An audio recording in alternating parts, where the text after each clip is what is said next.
Okay, magpapatalo ba kayo, guys? Well, anyways, hi, good afternoon. Welcome to our Music Fest. And of course, this is Pablo Una Tour. I'm your host. My name is Ramsey Tironi. So, mga kasapalakpak naman, guys. I wanna say hi to the people out there. Yung mga nasa second level and third level. Pwede po ba mag-ingay naman kayo, guys? Alam ko, nandiyan na si Pablo at the back, kaya kailangan malakas ang sigaw!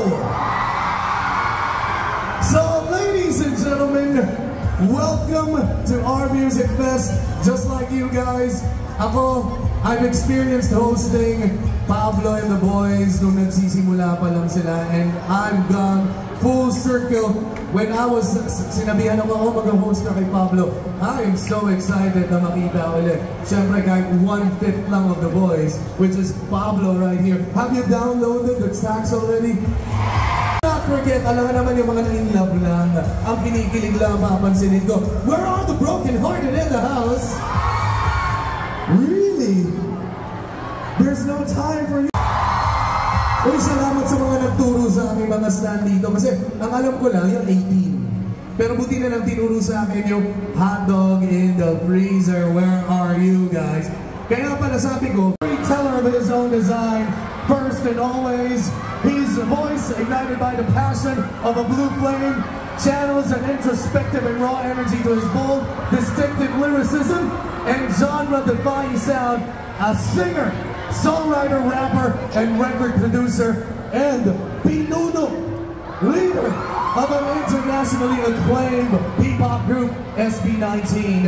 Today, his journey for Una Tour will begin. Robinson's Galleria, Hot Dog 18, Maginong! Let's give it up for Pablo!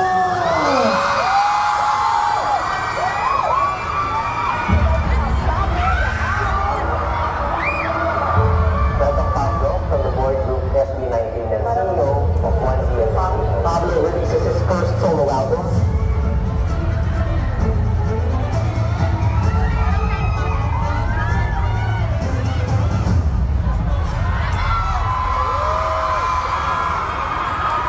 Magandang hapon po sa inyo lahat. Ang mga po si Pablo.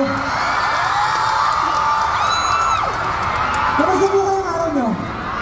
Magandang po kayo lahat. Medyo mainit ngayon, no? Tigsigin kasi. Alam niyo, bago ako magpatuloy sa mga podcast, gusto ko sabihin sa mga pinagabahan ko. Pero nagpapasalamat ko kasi ang daming dumalo, ang daming nakikita sa aling ko. Ang talagang nabubuhain ko at kumalakas yung magpapasalamat. Para po pala sa inyo mga kilala sa mabuhay si Pablo. Member po ng SB19, pero nag-iisa po ngayon. Gusto ko po i-point ko yung story ko. Sa mga nakakita ng mga awit ko. At yung narinig ko po, ang pamagat po ng mga awit ko ngayon. Sa buhay sa mga awit. Down na down ako sa buhay noon, tapos parang hindi ko alam kung ano gagawin ko kasi practice ako ng 3 taon, pero parang nawala lang bigla-bigla lahat yun. Pero napapasalamat ako siyempre. Yung awit ko ngayon, hindi dahil sa pamilya, kaibigan, sa lahat ng tao na sumusupport na nakalimutan ko kasi na meron ako noon. Kasi parang masyado akong nag-focus lang sa nararamdaman ko. Pero congrats sa mga guys na hindi ko ngayon kumakayo sa harapan niya. Sana po nag-isama ko naman sa harapan ng sport ko. Tapos dito, sa susunod na awit ko, ay magtulak-tulakan ha. Nag-succeedan tayo. So, ayos ba yung mga nasa taas dyan? Okay ba kayo dyan? Please lang, tayo magtulakan. Enjoy lang natin yung music natin ngayon. Maraming salamat lang sa mga. Ba't kalbo ko dyan? Ano ba yun? Akang tatay na. Hindi nakatingin lang. Baka mag-aaral ko ba? Ito naman. Sa susunod na aawitin ko. Ito, sinulat ko to, 14 years old ako. 14 years old ako, ang dami ko ng ampo alam. Ano pa ako, labu-labu. Pero nakakatuwa lang kasi after 14 years na nakatago siya sa baon, nalilis ko na siya. Dati naka-upload lang siya sa SoundCloud eh. Tapos pinapakita ng mga supporters. Nakakapalambak nila sa akin eh. Nalilis ko na siya. So, itong kantang to, nakasabayan nyo kasi yung pinakamalakas na boses, ayun yun. Okay. Ano natin patagalin pa. Itong susunod na awin din, kapag ito, Drowning in the Water. Okay.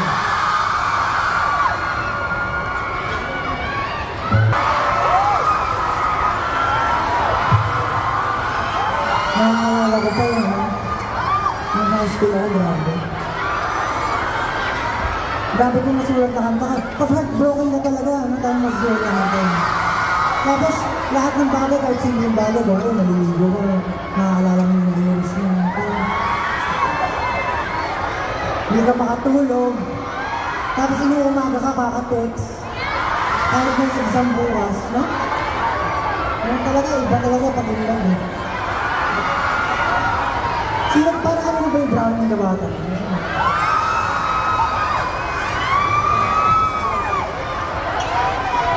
Pero maraming salamat sa lahat ng sumabay niyo sa tagal-tagal na yun, grabe. Yung iba, nabinig nyo yun, tapos dumaan sa iba't ibang proseso.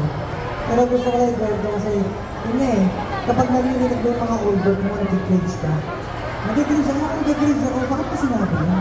Mahal ka ba talaga siya?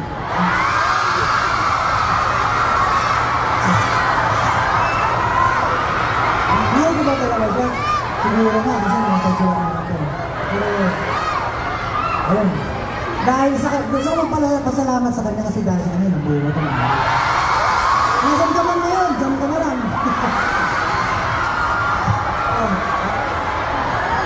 Itong susunod na awit ko naman. Itong susunod na awit ko. Ito yung, sasabihin ko na yung title, The Boy Who Cried Wolf. So, itong kanta na to, ito yung nag-encapsulate talaga ng, ito yung encapsulate ng buong album. Yung The Boy Who Cried Wolf, kung familiar kayo dun sa story ng yung Aesop's Fables. Wala siyang kinalaman dun. Wala talaga siyang kinalaman. Nagustuhan ko lang yung The Boy Who Cried Wolf, pero iniba ko yung story niya. So, technically, parang umiiyak yung bata para dun sa wolf. Which is, yun, hinaharap mo yung judgment ng mundo. So, nagdidilig mo yung mga alulong ng wolf din sa mga. So, susunod na awit ito, siyempre sabay nyo rin ako, parang hindi ako nag-iisa rin.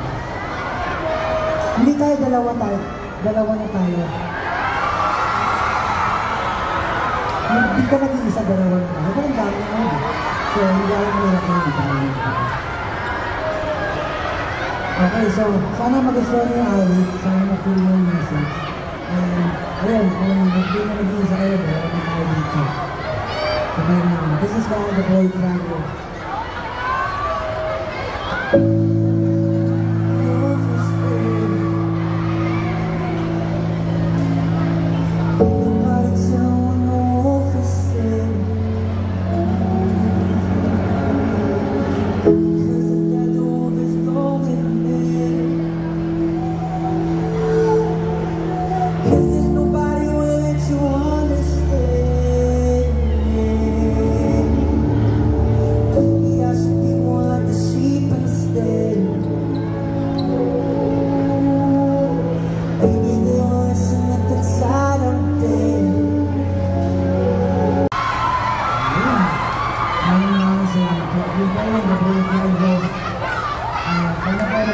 Nagustuhan niyo ba yun?